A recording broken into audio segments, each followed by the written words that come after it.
Good day, everyone, and thank you very much for joining this session. My name is Derick du Toit. I'm from the Association for Water and Rural Development, and I'll be presenting work along with my colleague Maletje Mponwana. Right, the title of our presentation is "We Are Willing, but We Don't Know How" was something we borrowed from a spatial planner, and I'm going to share with you experiences that reflect the experience of that particular person and a number of other spatial planners. These experiences were from 2 local municipalities and 1 district in trying to integrate CBA data into spatial plans, and we recognize USAID funding for this work. A bit of background then. We worked in the Mopani District in 2 local municipalities, Bapelaboa and Maletje. We worked with various tools, spatial planning tools, the SDF, land use management schemes and guidelines. We worked with spatial planners and decision makers such as council members, and in this case you see pictures of us with the various mayors and the municipalities. Largely we'll talk about some challenges and then present some recommendations. The first challenge largely is committing to a systems approach. Although it's challenging, it definitely offers the bigger picture. When it comes to natural resource management, we know that these are largely done on a catchment scale, and here we have the Olifants catchment, which is part of the Limpopo Basin. When one adopts that approach, one has to then recognize that you will be working with a number of provinces as well as a number of municipal or administrative areas. And that is challenging, but you need to start somewhere within that system and work your way through. Also, the second challenge is when you commit to an institution, it means that you end up working often in more than just one directorate. In our case, we were often referred to the environmental officer, who largely was involved in waste management and not so much in the spatial planning. So we needed to work with the planning directorate. We then got referred to strategic planning, which was largely what SDFs are seen as, but we needed to make our way through to the planning office and the practitioners there being the spatial or town planners. We also realize you end up working with a municipal manager because you need approvals, and in the case of MOUs, you need to go through legal departments. Also, you need to accept that you're working with all the institutional challenges that they face when it comes to spatial planning in general.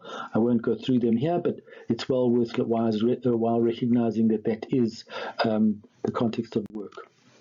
The third challenge is working with the town planners. Obviously, the most important aspect of this work that we did, but we recognize that the biggest challenge here is that their training is focused on town planning, and they have very little familiarity with biodiversity issues, and also they have no experience.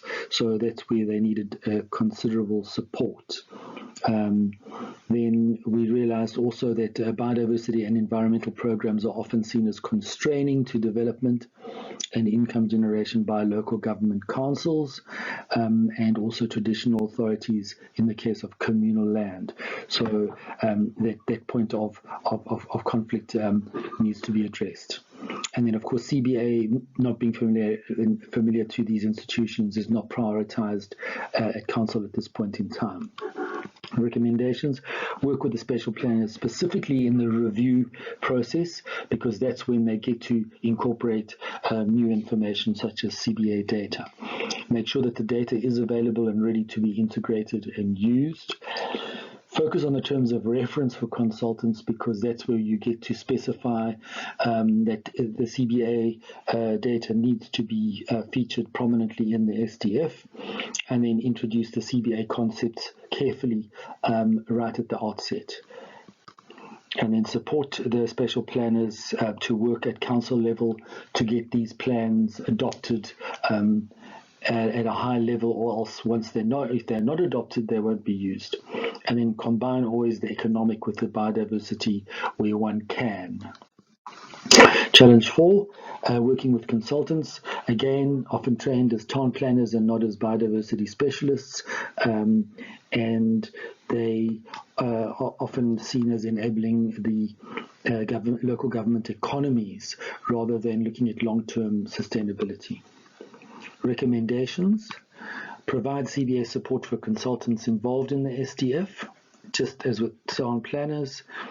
It would be useful if we could put in an obligatory course which we specify in the contracts when they set out, so that they do understand the CBA process, and it would be good for that to be available via SANBI or somewhere. Challenge 5, intergovernmental steering committees, is where the review process really does take place, where the vision setting and the changes are approved, where you have these provincial departments get together and discuss the SDF, both locally and at the district level. And this is where power dynamics play out. There's competition for resources and budgets, and biodiversity is frankly not seen as a priority for a number of reasons. Often they see it aligning with the greenies and hardcore green issues, which is not useful. And provincial delegates, we found from environmental department, to be rather silent in these committees. Recommendations: ensure that a well-informed CBA representative is available on such a committee. Work with the Office of the Premier if you can. And then we move on to challenge 6, where we found that the practice of CBA integration into the SDF is very underdeveloped currently in South Africa. There are lack of practical examples, and consultants often found it overcomplicated and overwhelming. Recommendations: checklists often help the practitioners and consultants navigate their way through the program or process. And then they also complained of lack of access to data, so we need to ensure that this data is freely available, and mediated is important. That's not just data thrown at them. And then lastly, we found that the processes of spatial planning focus on the urban and largely disregard the rural as the domain of the Department of Agriculture. And of course, there are tensions with traditional authorities and local government authorities, which need to be taken into account. And some even said there's a lack of pride in natural heritage and biodiversity, which leads it to be disregarded. Recommendation: processes that help people understand the value of biodiversity and land use planning is important. And then just to end off by showing you how it looked when we did it, we took the SDF and we added the CBA data, and this is how the consultant worked with it. That's the CBA data for Phalaborwa. There's the SDF map from Phalaborwa, and that's the integration process. So now the implications of that need to filter through to projects and plans. Right, I'm finishing off with a quote from the consultant who was involved in the review of the Phalaborwa SDF. He said, "Learning is not always about new things. It can be about rearranging things people already know." With that, thank you very much.